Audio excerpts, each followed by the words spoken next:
do the things that he done for this league. To do it. If you take in all the qualities, player, person, leadership, etc., I don't think in my lifetime we'll see another Julius Erving. Finish it at home, but during his final campaign, Julius Erving never played a single road game. The fans, two buildings around the NBA, thousands of fans gathered to say two simple words: thank you. It began almost spontaneously. Never lost the touch of honest emotion. The Doctor's farewell tour. It didn't exist until Julius Erving announced his 27th season. Quite simply, I've just notified the 76ers that I intend for this to be my last year in the NBA. One of the main reasons why was because I've been constantly asked this for the last 3 years, and the pace had not slowed up. Retirement didn't shock, but it did awaken and inspire. Fans, players, and executives spontaneously began to plan. The Phoenix touch was sartorial, just what the Doctor ordered. The Knicks brought together doctors of all manners. The Lakers presented a rocking chair, and Kareem Abdul-Jabbar spoke from the heart. But even when he was putting man's athletic ability, and above and beyond all of that, the man's class, and he showed it all the time. Struggle. What more fitting or eloquent statement from the Celtics than their presentation? A piece of the Boston. There was another flashback in Landover. Years ago, Julius had welcomed Moses Malone to the ABA with a pregame speech. Goodbye.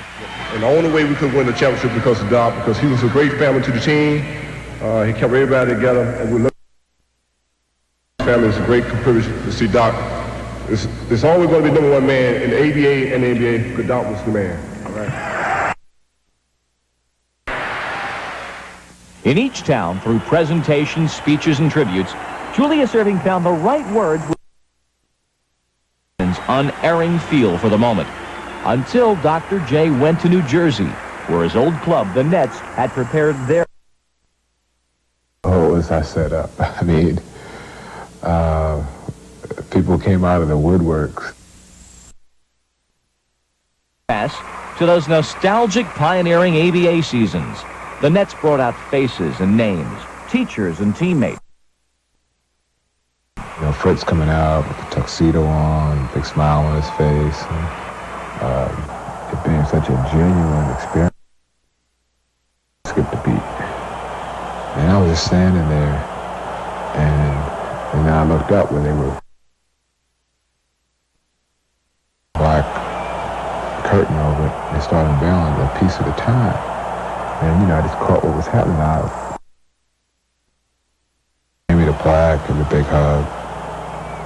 And I looked, and it became almost unbearable. I couldn't look up there. So, you know, just tried to regroup, collect myself, and then I felt it. You know, I felt I'd really been touched to the depths.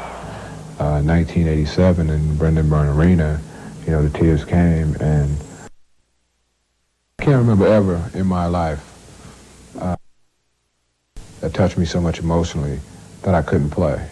Philadelphia couldn't contain its thank you inside the spectacle parade through the city.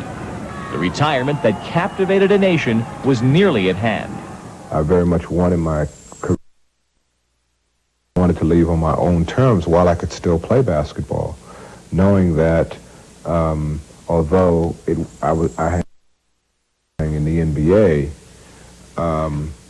I left in a position and in a condition so that I could still play basketball.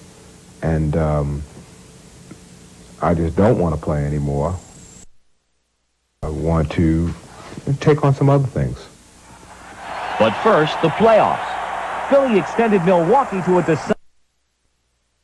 The Sixers were outmanned. Poetically, these are Julius Erving's final points. A 3-point field goal. The was now a private citizen.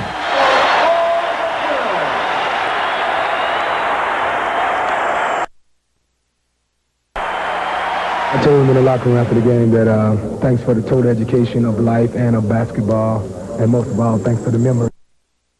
1,000 professional points, 16 All-Star appearances in 16 seasons.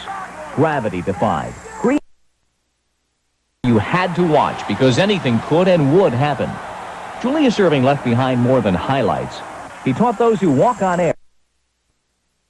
He's a very caring person. He's a classy person. He's a great role model, and it's roads for young kids. And you know, in that sense, I would love to follow his footsteps.